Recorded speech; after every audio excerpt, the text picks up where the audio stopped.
60 शब्द प्रति minute dictation start करते हैं 5 सेकंड बाद। महोदय, विशेष रूप से कश्मीर के मामले में बोलने से पहले मैं आपकी अनुमति से कुछ शब्द उस बड़े मुद्दे के बारे में कहना चाहूँगा जिसका कि कश्मीर का मामला एक हिस्सा है। हम बहुत कठिन समय से गुजर रहे हैं और भारत के इतिहास के परिवर्तनशील युग से गुजर रहे हैं। पिछले 6 महीनों में बहुत कुछ हुआ है। इसमें बहुत कुछ अच्छा था और बहुत सारा अत्यधिक बुरा था। लेकिन शायद जब हिंदुस्तान का इतिहास लिखा जाएगा तब तक आज के दिन की बहुत सी भयानक बातें भूली जा चुकी होंगी और जो सबसे बड़ी उल्लेखनीय चीज होगी वह होगी भारत में होने वाला परिवर्तन और भारतीय रियासतों की दृष्टि से होने वाले परिवर्तन। हम आज बहुत महत्वपूर्ण चीजें होते हुए देख रहे हैं। शायद हम लोगों को जो इस परिवर्तन के बीच रह रहे हैं इसकी विशालता और व्यापकता को समझना कठिन है, लेकिन वह अजीब सी मगर एक शांत उथल पुथल है और उस व्यवस्था की उथल पुथल है जो पिछले 130 या 140 वर्षों से चली आ रही थी।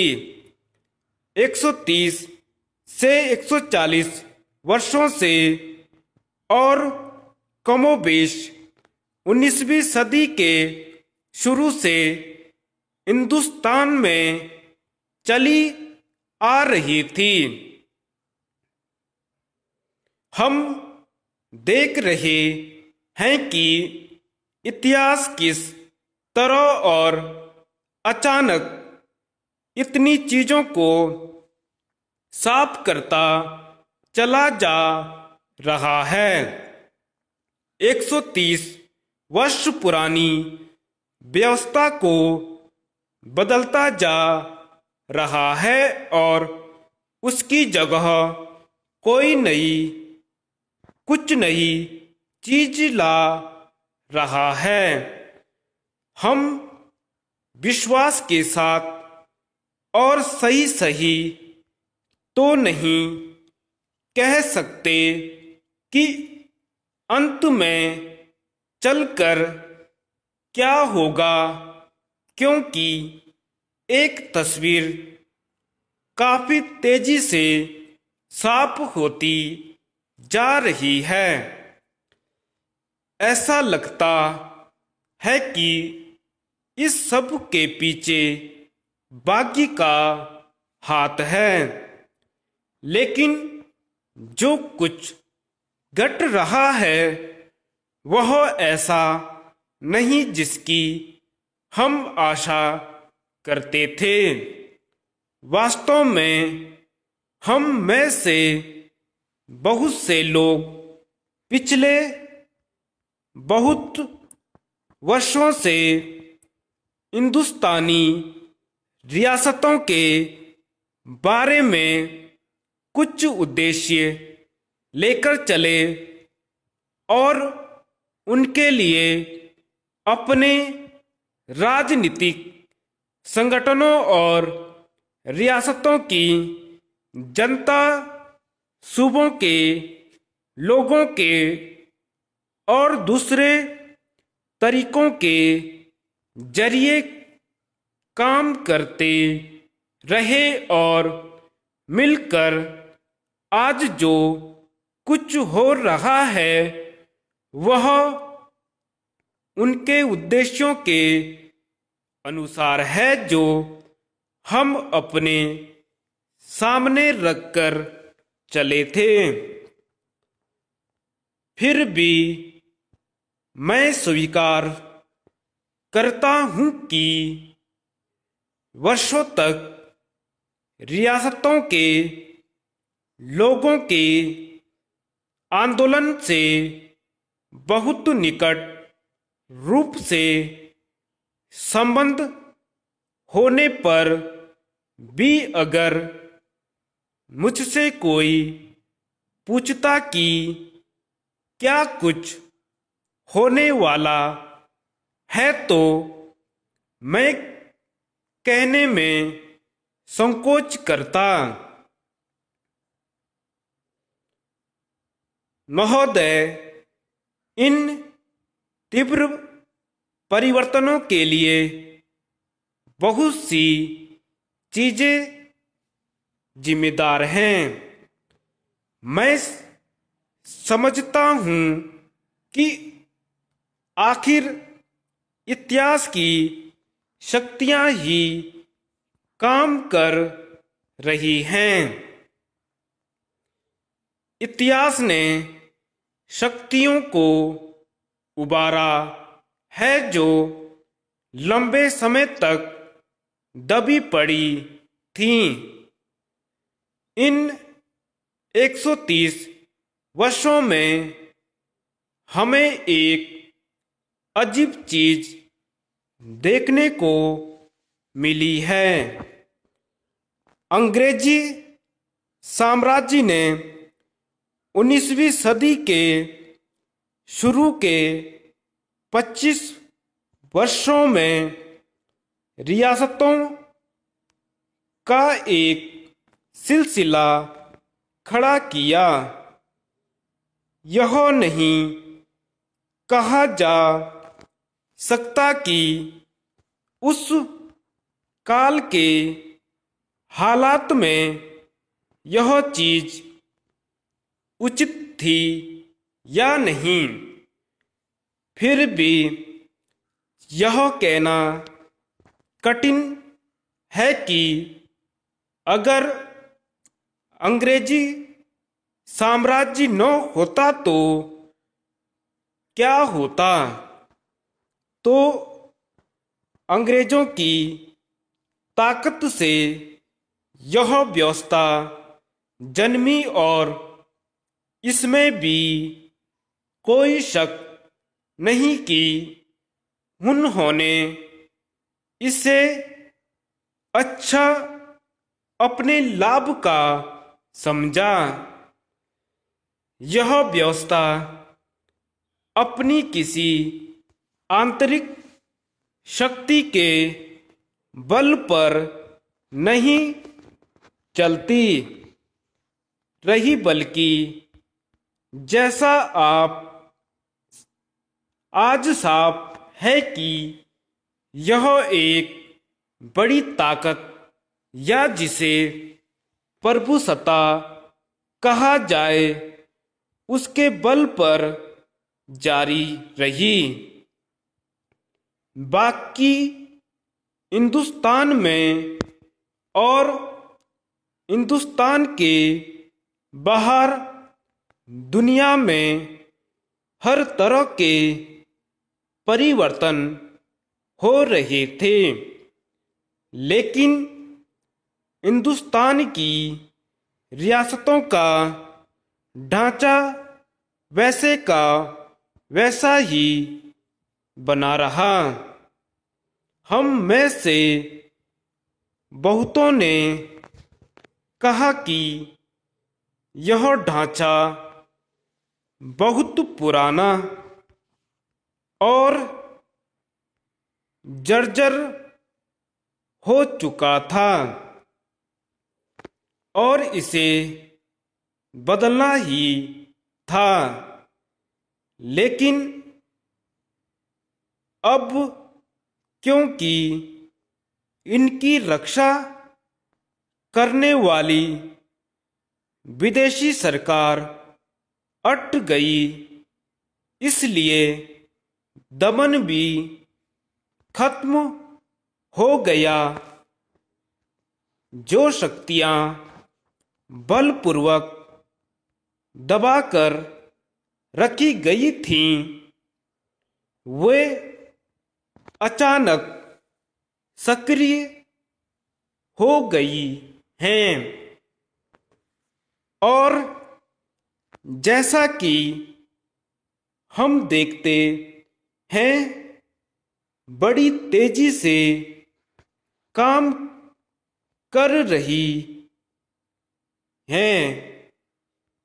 ये शक्तियां काम कर रही हैं और हम में से किसी ने उन्हें दबाया नहीं है।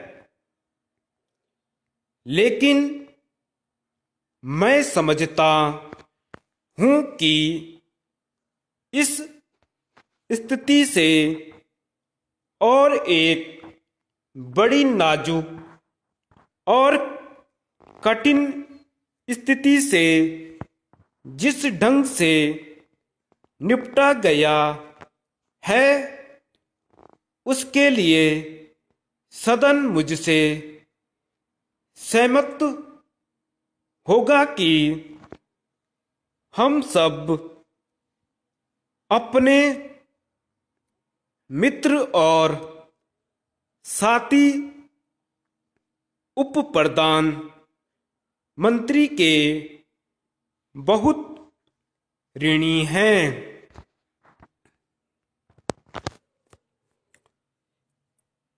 80 शब्द प्रति मिनट डिक्टेशन स्टार्ट करते हैं 5 सेकंड बाद।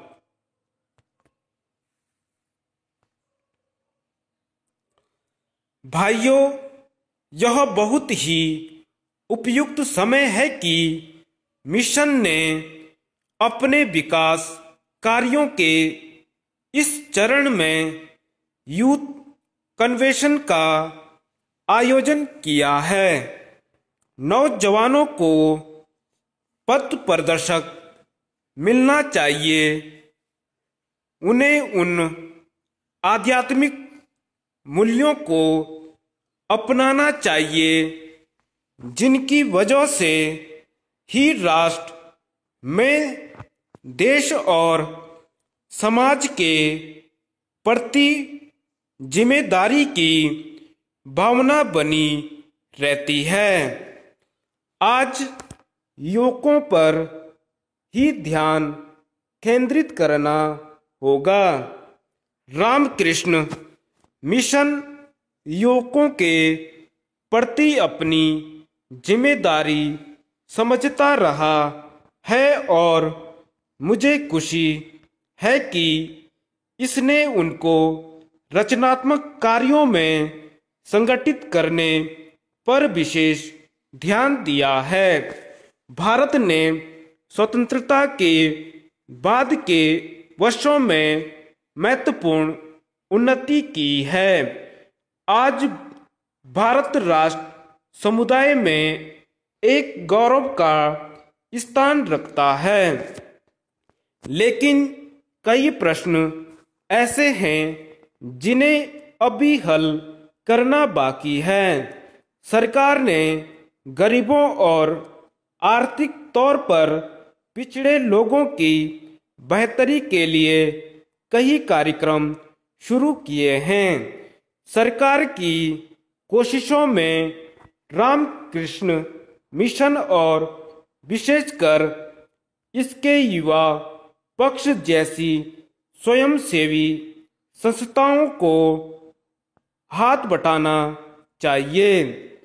इससे देश के ऐसे दूसरे स्वयंसेवी संगठनों को प्रेरणा मिलेगी।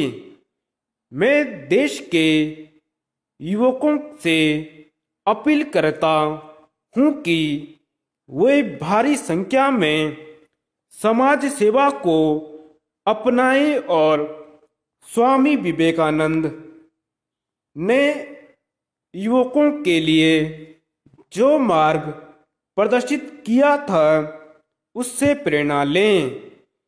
श्री रामकृष्ण और श्री विवेकानंद के भाईचारे और प्रेम के संदेश को दिए कई दशक बीत चुके हैं।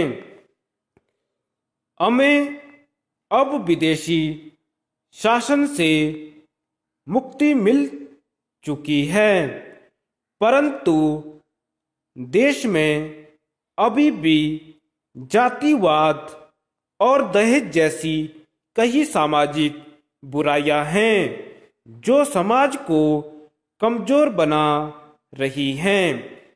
इन बुराइयों को हटाने संबंधी काम करने के लिए यह बहुत बड़ा क्षेत्र है जो देश के नौजवानों के लिए एक चुनौती है।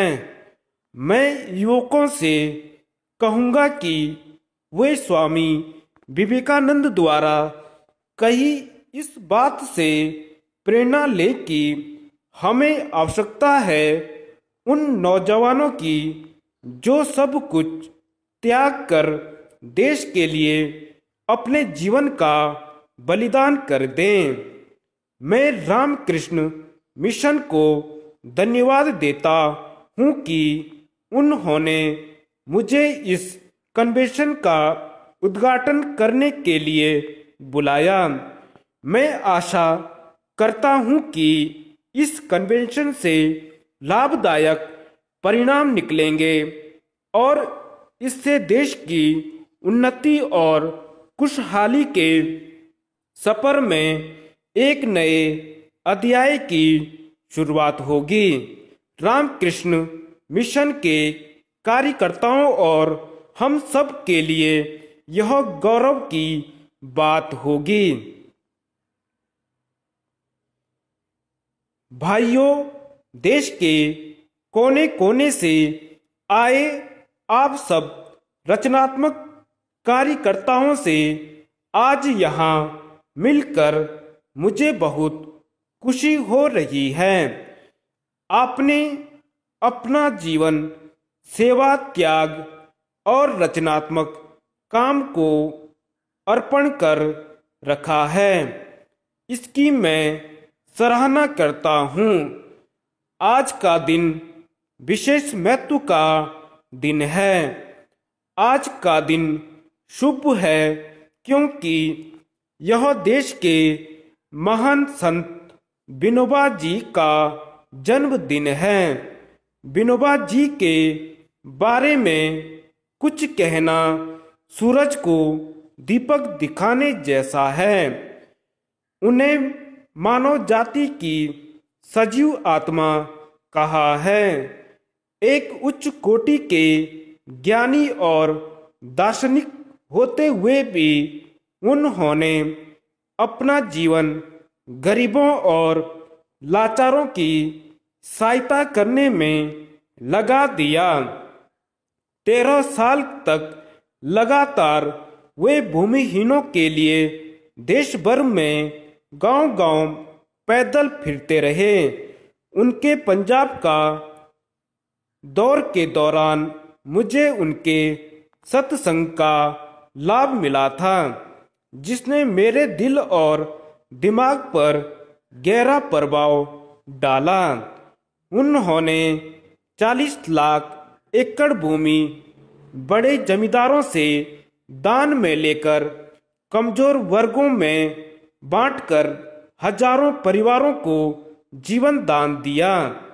भूमिहीनों की मदद के लिए सरकार भी बहुत कुछ कर रही है, पर विनोबा जी के सपनों को साकार बनाने के लिए अभी बहुत कुछ करना बाकी है। विनोबा जी एक आध्यात्मिक संत थे, लेकिन वे आध्यात्मवाद के साथ साथ विज्ञान पर भी जोर देते थे। आध्यात्मवाद से उनका मतलब दिल की सफाई, एकता, भाईचारा और नेकी है। गांधी जी ने धार्मिक एकता का जो पाठ सिखाया था और ईश्वर अल्लाह के एक ही होने का प्रचार किया था, उसी भावना को विनोबा जी ने आगे बढ़ाया। उन्होंने सब धर्मों के ग्रंथों का सार निकालकर जन समुदाय के सामने रखकर भावात्मक एकता को मजबूत किया। ऐसा वे अपने ज्ञान, निर्मल चरित्र और तपस्या के कारण ही कर पाए। मैंने उनको जप जी साहब का पाठ करते हुए सुना है। उनकी रोचक वाणी सुनने वालों को मंत्रमुग्ध कर देती थी। विभिन्न वर्गों के लोगों के दिलों को मिलाने का यही एक मार्ग हो सकता है। भारत में गरीबी, भूख, अज्ञानता और कमजोर वर्गों की दयनीय दशा को समाप्त करना हमारा परम उद्देश्य होना चाहिए। विनोबा जी के दर्शाए गए मार्ग पर चलने वाले आप जैसे निष्ठावान कार्यकर्ताओं में दृढ़ निश्चय की आवश्यकता है। इनके नेतृत्व में आप इस देश के निर्माण और उन्नति के लिए कार्य करते रहेंगे। डिक्टेशन 100 शब्द प्रति मिनट स्टार्ट करते हैं 5 सेकंड बाद।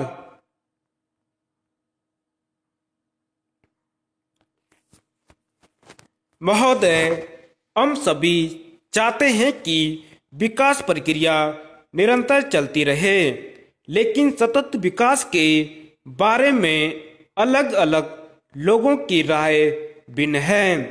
उनकी आकांक्षाएं और संकल्पनाएं एक जैसी नहीं हैं। इसलिए सतत विकास की अवधारणा को मोटे तौर पर यहाँ परिभाषित किया गया है। उत्पादन प्रक्रिया में उपभोक्ता वस्तुओं के साथ साथ कुछ ऐसे पदार्थ भी प्राप्त होते हैं जिनका पर्यावरण पर प्रतिकूल प्रभाव पड़ता है। लाभकर और हानिकर पदार्थों में संतुलन बनाए रखने तथा विकास के विभिन्न विकल्पों के मूल्यांकन के लिए सतत विकास की प्रक्रिया को समझना आवश्यक है। विश्व पर्यावरण एवं विकास आयोग की परिभाषा के अनुसार ऐसे विकास की जिससे वर्तमान आवश्यकताओं की पूर्ति के साथ साथ भावी पीढ़ियों को अपनी आवश्यकताओं को पूरा करने में किसी प्रकार का समझौता न करना पड़े, सतत या स्थायी विकास कहा गया है। इस परिभाषा को व्यवहारिक रूप प्रदान करने की आवश्यकता है। इस परिभाषा में इस बात पर विशेष बल दिया गया है कि सतत विकास कोई स्थिर या निश्चित स्थिति नहीं है, बल्कि एक ऐसी परिवर्तनशील प्रक्रिया है जिसमें संसाधनों का उपयोग तो होगा ही, और यह मानना कि प्रत्येक संसाधन को हर जगह सुरक्षित रखा जा सकता है व्यवहारिक नहीं है।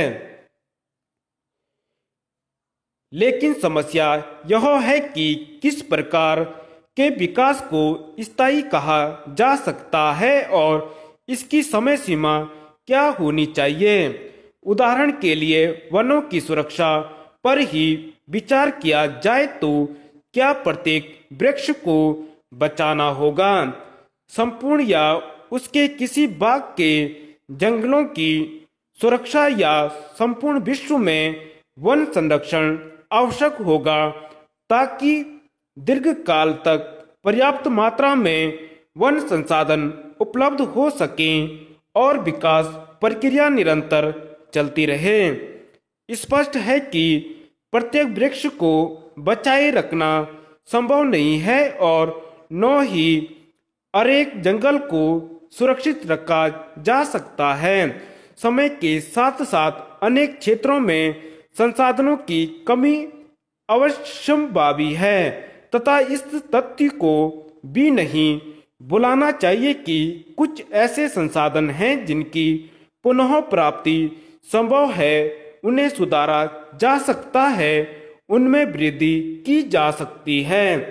यदि हम सभी क्षेत्रों के सभी संसाधनों को हमेशा बचाने की कोशिश करेंगे तो हमें विकास के अनेक विकल्पों को छोड़ना पड़ेगा, जिससे अनेक अवसर हमारे हाथ से निकल जाएंगे और यह सौदा काफी महंगा पड़ेगा। समय और क्षेत्र विशेष के अनुसार संसाधनों के उपयोग की संभावनाओं को स्वीकार करने पर क्षेत्रीय सतत विकास को परिभाषित करने की आवश्यकता स्पष्ट हो जाती है। क्या यह मान लिया जाए कि किसी क्षेत्र के निरंतर विकास के लिए आवश्यक है कि उस क्षेत्र की जनसंख्या में कोई परिवर्तन नहीं होना चाहिए? यदि ऐसा नहीं है तो जनसंख्या की न्यूनतम संख्या क्या हो जिसे उस क्षेत्र से बाहर जाने या बाहर से उस क्षेत्र में आने की अनुमति दी जा सके ताकि इसका विकास कार्यों पर प्रतिकूल प्रभाव न पड़े। फिर उस क्षेत्र में बाहर से आने वाले संसाधन और उपभोक्ता वस्तुओं का क्या होगा?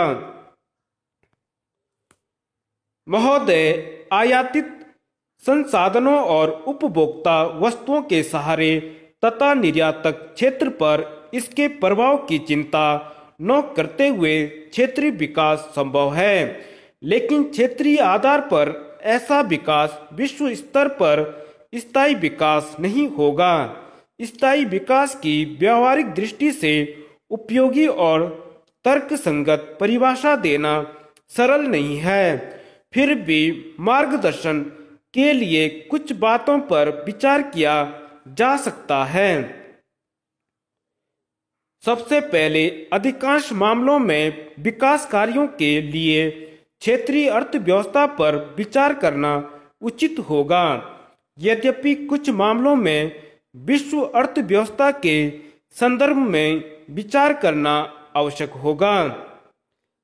इसी प्रकार अनेक महत्वपूर्ण नवीकरणीय संसाधनों पर विचार करते समय यह बात स्पष्ट कर देनी चाहिए कि इनमें से कितने संसाधन व्यक्तिगत रूप से दीर्घकाल तक पर्याप्त मात्रा में उपलब्ध होंगे और ऐसे संसाधनों के मामले में जिनका नवीकरण संभव नहीं है, यदि किसी संसाधन विशेष की निरंतर उपलब्धता संदेहास्पद हो तो उसके संभावित विकास पर विचार करना होगा।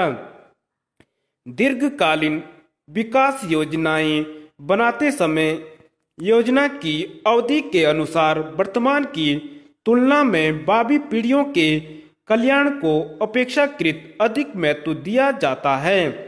किसी पीढ़ी को कितना महत्व दिया जाए यह निर्णय करना सरल काम नहीं है।